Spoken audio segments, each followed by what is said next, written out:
ಪ್ರಶಾಂತ್ ಇದ್ದಾರೆ ನಮ್ಮ ಜೊತೆಗೆ. ಪ್ರಶಾಂತ್, ನ್ಯಾಷನಲ್ ಹೆರಾಲ್ಡ್ ಕೇಸ್ ಆಗಿ ತನಿಖೆ ಶುರುವಾಗಿ ವಿಚಾರಣೆಗೆ ಹಾಜರಾಗಿ ಜಾಮೀನು ತೆಗೆದುಕೊಂಡ ನಂತರ ಬಿಡುಗಡೆ ಆಗಿರುವ ಜಾಹೀರಾತಿದು ಸ್ವಲ್ಪ ರಿಸ್ಕ್ ತಗೊಂತ ಸ್ಟೇಟ್ ಗೌರ್ಮೆಂಟು. ಅದೇ ನನಗನ್ಸುತ್ತೆ ನೋಡಿ, ನ್ಯಾಷನಲ್ ಹೆರಾಲ್ಡ್ ಒಂದು ಹಳೆಯ ಪತ್ರಿಕೆ, ಮತ್ತು ಈಗ ಅದು ಪ್ರಿಂಟನ್ನು ನಿಲ್ಲಿಸಿ ಡಿಜಿಟಲ್ ಆವೃತ್ತಿಯನ್ನು ಹೊರಡಿಸ್ತಾ ಇದೆ.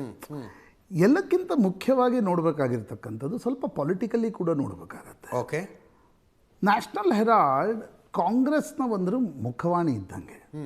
ಹೀಗಾಗಿ ಕಾಂಗ್ರೆಸ್ ಸರ್ಕಾರ ಅದಕ್ಕೆ ಜಾಹೀರಾತು ಕೊಟ್ಟಿದೆ ಅಂತಕ್ಕಂಥದ್ದು ಮೇಲ್ನೋಟಕ್ಕೆ ಕಾಣ್ತಕ್ಕಂಥ ಅಂಶ. ಈಗ BJP ಸರ್ಕಾರ ಇದ್ದಾಗ RSS ಹಿನ್ನೆಲೆ ಇರ್ತಕ್ಕಂಥ ದಿನಪತ್ರಿಕೆಗಳು, ಮಾಸಪತ್ರಿಕೆಗಳು, ಫೋರ್ಟ್ ನೈಟ್ಲಿಗಳಿಗೆ ಹಣವನ್ನು ಕೊಡ್ತವೆ. ಆಗ ಇರದ ಪ್ರಶ್ನೆ ನ್ಯಾಷನಲ್ ಹೆರಾಲ್ಡ್ ಮಾತ್ರ ಯಾಕೆ ಬರುತ್ತೆ ಅಂತ ನೋಡಿ. ಇಲ್ಲಿ ಎಲ್ಲ ರಾಜಕೀಯ ಪಕ್ಷಗಳು ಒಂದನ್ನು ಸ್ಪಷ್ಟಪಡಿಸ್ಬೇಕಾಗತ್ತೆ. ನೀವು ವಾರ್ತಾ ಇಲಾಖೆಯಿಂದ ಯಾವುದೇ ಪತ್ರಿಕೆ ಮತ್ತು ಟಿವಿಗೆ ಕೊಡ್ತಕ್ಕಂಥ ಜಾಹೀರಾತು ಪೊಲಿಟಿಕಲ್ಲೂ ಅಲ್ಲ ನಾನು ಕೇಳ್ತಾ ಇರೋದು, ಬರೀ ಪೊಲಿಟಿಕಲ್ ಮುಖವಾಣಿಗಷ್ಟೇ ಅಲ್ಲ, ಕೊಡ್ಲಿಕ್ಕೆ ನಿಮ್ಮ ಬಳಿ ಇರ್ತಕ್ಕಂಥ ಮಾನದಂಡ ಏನು? ಆ ಮಾನದಂಡಗಳು ಇಲ್ಲಿವರೆಗೆ ನಿರ್ಧಾರ ಆಗಿವೆಯಾ? ಕೇಂದ್ರ ಸರ್ಕಾರ ಯಾರಿಗೆ ಕೊಡುತ್ತೆ, ರಾಜ್ಯ ಸರ್ಕಾರ ಯಾರಿಗೆ ಕೊಡ್ತವೆ? ಇವತ್ತಿಗೂ ಕೂಡ ಅವು ಡಿಸ್ಕ್ರಿಷನ್ನ ಆಧಾರದ ಮೇಲೆ ನಡೀತವೆ. ಓಕೆ, ಹೀಗಾಗಿ ನನಗನ್ಸುತ್ತೆ BJPಯವರು ನ್ಯಾಷನಲ್ ಹೆರಾಲ್ಡ್ ಮೇಲೆ ಆರೋಪ ಮಾಡ್ತಾರೆ, ಕಾಂಗ್ರೆಸ್ನವರು ಆರ್ಗನೈಸರು ಪಾಂಚಜನ್ಯ, ಕರ್ನಾಟಕದ ಹೊಸ ದಿಗಂತ ಈ ಪತ್ರಿಕೆಗಳ ಮೇಲೆ ಆರೋಪಗಳನ್ನು ಮಾಡ್ತಾರೆ. ಹೀಗಾಗಿ ಕೇವಲ ಸಿಂಗಲ್ ಔಟ್ ಮಾಡಿ ನೀವು ಯಾವುದೇ ಒಂದು ಹಣ ಕೊಟ್ಟಿದ್ದನ್ನು ನೋಡ್ಲಿಕ್ಕೆ ಆಗತ್ತಾ ಅಂತಕ್ಕಂಥದ್ದು ದೊಡ್ಡ ಪ್ರಶ್ನೆ, ನನ್ನ ಪ್ರಶ್ನೆ ಇರ್ತಕ್ಕಂಥದ್ದು. ಅಲ್ಲಲ್ಲ, BJPಯವರು ಅಧಿಕಾರದಲ್ಲಿದ್ದಾಗ BJPಯವರು ಈ ರೀತಿ ಜಾಹೀರಾತು ಕೊಟ್ಟಿದ್ದನ್ನು ವಿಪಕ್ಷವಾಗಿದ್ದ ಕಾಂಗ್ರೆಸ್ ಎತ್ತಬೇಕು. ನಾನು ಅದೇ ಪ್ರಶ್ನೆ ಕೇಳ್ತಿದ್ದೀನಿ ಅಜೇತ್. ನೀವು ಪ್ರಶ್ನೆಗಳನ್ನು ಕೇಳ್ಬೋದು, ಆರೋಪಗಳನ್ನು ಮಾಡಬಹುದು, ಬಟ್ ಅದಕ್ಕೊಂದು ಲೀಗಲ್ ಆಗಿರ್ತಕ್ಕಂಥ what is legal, what is illegal ಅನ್ನೋದಕ್ಕೆ ಏನಾದರೂ ಕಾನೂನಿನಲ್ಲಿ ಅಂಶಗಳಿವೆಯಾ? ಎಷ್ಟು ಸರ್ಕ್ಯುಲೇಷನ್ನ ಪತ್ರಿಕೆಗೆ ಎಷ್ಟೆಷ್ಟು ಕೊಡಬೇಕು ಪರ್ ಕಾಲಮ್ ಸೆಂಟಿಮೀಟರ್ ಅಂತ ಒಂದೇನೋ ಲೆಕ್ಕಾಚಾರ ಇರುತ್ತೆ. ಎಷ್ಟು ಸಲ ಕೊಡಬೇಕು ಅಂತಕ್ಕಂಥದ್ರ ಬಗ್ಗೆ ಎಲ್ಲಿದೆ? ದಟ್ ಈಸ್ ಪ್ಯೂರ್ಲಿ ಈಗ ನಿಮ್ದೊಂದು 50ನೇ ವರ್ಷದ ಬಂತಪ್ಪ ಸಂಚಿಕೆ, ಅದು ಬೇರೆಯವ್ರಿಗೆ ಸಿಗೋಲ್ಲ, ಇವ್ರಿಗೆ ಅಷ್ಟೇ ಸಿಗತ್ತೆ. ಹೌದು. ಆಗ ನೀವು ಈಗ ಎಷ್ಟು ಕೊಡಬೇಕು ಇವತ್ತೊಂದು ದಿನಕ್ಕೆ ಅನ್ನೋದಕ್ಕೆ ನಿಮ್ಮ ಬಳಿ ಮಾನದಂಡಗಳಿವೆ, ಐ ಅಂಡರ್ಸ್ಟ್ಯಾಂಡ್. ಎಷ್ಟು ಬಾರಿ ಕೊಡಬೇಕು ಅನ್ನೋದ್ರ ಬಗ್ಗೆ ಎಲ್ಲಿ ಮಾನದಂಡಗಳಿವೆ? ಈಗ 360 ದಿನ ಕೊಟ್ರಪ್ಪ, ಓಕೆ. ಲೀಗಲಿ ಈಗ ನಾನು ಹೇಳೋ ಪ್ರಕಾರ ಈ ಕಾಂಗ್ರೆಸ್ ನ್ಯಾಷನಲ್ ಹೆರಾಲ್ಡ್ ಪತ್ರಿಕೆಗೆ ಇಷ್ಟೊಂದು ಹಣವನ್ನು ಖರ್ಚು ಮಾಡಿ ಕರ್ನಾಟಕ ಸರ್ಕಾರಕ್ಕೆ ಏನು ಸಿಕ್ತು ಅಂತಕ್ಕಂಥದ್ದು ನಾನು ಪ್ರಶ್ನೆ ಕೇಳ್ತೀನಿ. ಹೌದು. ಹಾಗಿದ್ದ ಸಂದರ್ಭದಲ್ಲಿ BJP ಸರ್ಕಾರ ಇದ್ದಾಗ ಕೆಲ ಪತ್ರಿಕೆಗಳಿಗೆ ಹೋಗಿದೆ ಅಲ್ಲ, ಅವ್ರೇನು ಹೇಳ್ತಾರೆ, ಇಲ್ಲ ನಾವು ನಮ್ಮ ವೈಚಾರಿಕವಾಗಿರ್ತಕ್ಕಂಥ ಪತ್ರಿಕೆಗಳಿಗೆ ನಾವು ಕೊಡದೇ ಇದ್ರೆ ಇನ್ಯಾರು ದುಡ್ಡು ಕೊಡ್ತಾರೆ? ಕಾಂಗ್ರೆಸ್ಸು ಅದನ್ನೇ ವಾದಿಸುತ್ತೆ. ಹೀಗಾಗಿ ನನಗನ್ಸುತ್ತೆ ಬರೀ ನ್ಯಾಷನಲ್ ಹೆರಾಲ್ಡ್ ಅಂತಕ್ಕಂಥದ್ದನ್ನೇ ಎತ್ಕೊಂಡು ನೋಡಿದರೆ ಆಗಲ್ಲ.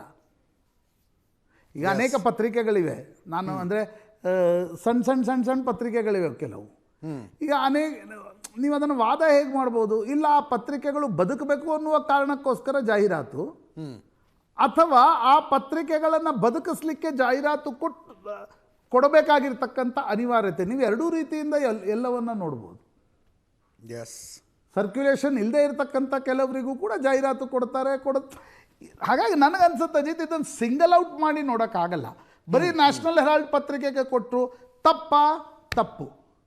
ಹಾಗಿದ್ದ ಪಕ್ಷದಲ್ಲಿ BJP ಸರ್ಕಾರ ಇದ್ದಾಗ ಯಾವ್ಯಾವ ಪತ್ರಿಕೆಗಳಿಗೆ ಅದು ಜಾಹೀರಾತು ಕೊಟ್ಟಿದೆ, ಅದು ಸರಿಯಾ ತಪ್ಪಾ?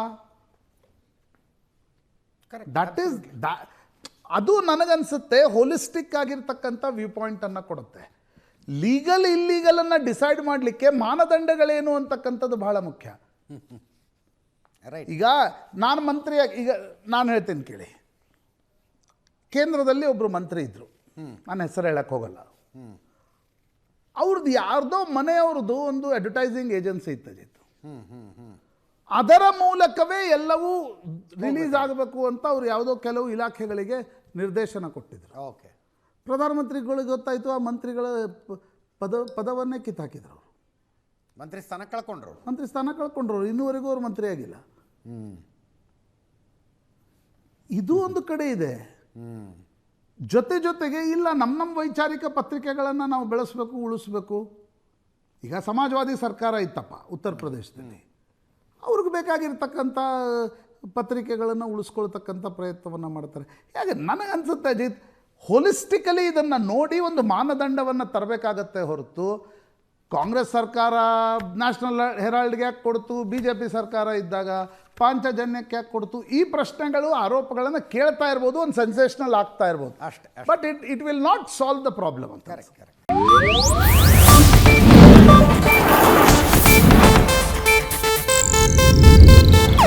ಇದು ಏಷ್ಯಾನೆಟ್ ನ್ಯೂಸ್ ನೆಟ್ವರ್ಕ್ ಪ್ರಸ್ತುತಿ.